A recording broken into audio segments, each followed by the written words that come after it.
Hi again, it's time for another Solid Signal podcast. The date as I record this is January 13th, 2014, and this is the podcast for the second week of 2014. I just got back from the International Consumer Electronics Show with the rest of the blog team, and let me tell you, I am glad to be back in my comfy chair. You do an awful lot of walking at the Consumer Electronics Show, I'll tell you that. You can walk a half an hour just to get from one of the halls into your parking space. And this is a massive show. Don't get me wrong, there's 125,000 people who attend this show. The exhibit space runs all the way from the MGM Grand all the way up to the Venetian. That's 4 miles. Oh, sure, there's, parking and other hotel stuff like that. But really, this is seriously a big show. Now, if you've read all the coverage, and I hope you've been following it on the Solid Signal blog, if you've read all this coverage, you probably have an idea. There were big TVs and there were some wearables, but nobody really figured they were ready for prime time. And, these are the stories you've already heard. But I want to tell you a different story. I want to tell you a story about the Real Consumer Electronics Show.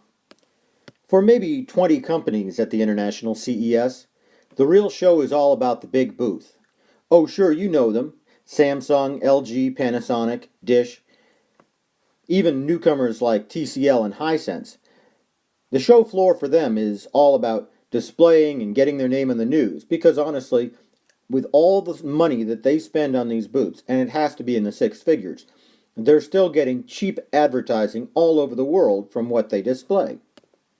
There are thousands upon thousands of other distributors, other companies out there, and they're not trying to get their name on the news, they're trying to do business.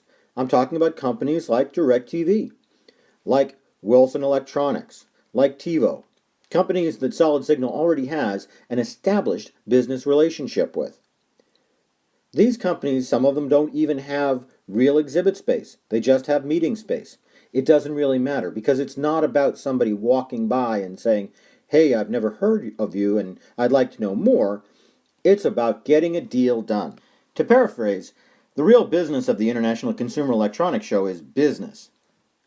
You know all those booths that you walk by and, you just see a couple of foreign business people just sitting there and you wonder why they even bother? Well, the truth is they're there to do business. That's where all the business gets done. You don't find anybody going in and buying 100,000 Samsung televisions at Samsung's booth. But on the other hand, there's people who buy 100,000 HDMI cables or connectors or zip ties or just about anything from these little nondescript booths. It's the heart and soul of the Consumer Electronics Show. So while the viewing public is all excited when somebody like Maria Menounos, who by the way I did happen to see on the show floor, shows up and does a puff piece about how well Sony is doing with their newest electronics, the really neat stuff about CES is all quiet. It all takes place behind the scenes, and it's really, really fascinating. See, here's where you see the difference between Dish and DirecTV. Here's also where I have to tell you that Solid Signal is both a Dish and DirecTV dealer, so you're not going to hear a lot of negativity on either side. That said, Dish thought it was important to push their new products, the stuff that is getting them caught up to that 5-tuner wireless level that DirecTV's already at. They thought it was important to have a big stuffed character in front of the show and to have a lot of excitement, a lot of media coverage. They wanted to get the news story, in other words.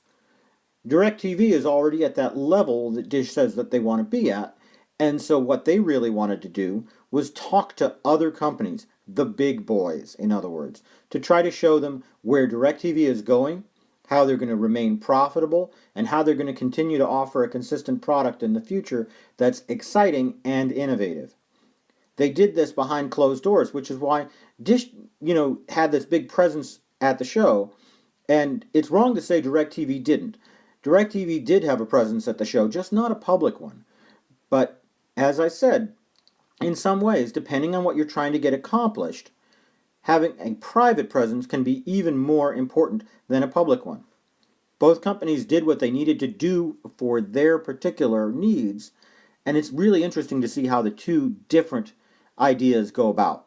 And on that grammatically incorrect note, we'll shut it down for another week. I look forward to seeing you next time, and have a great one.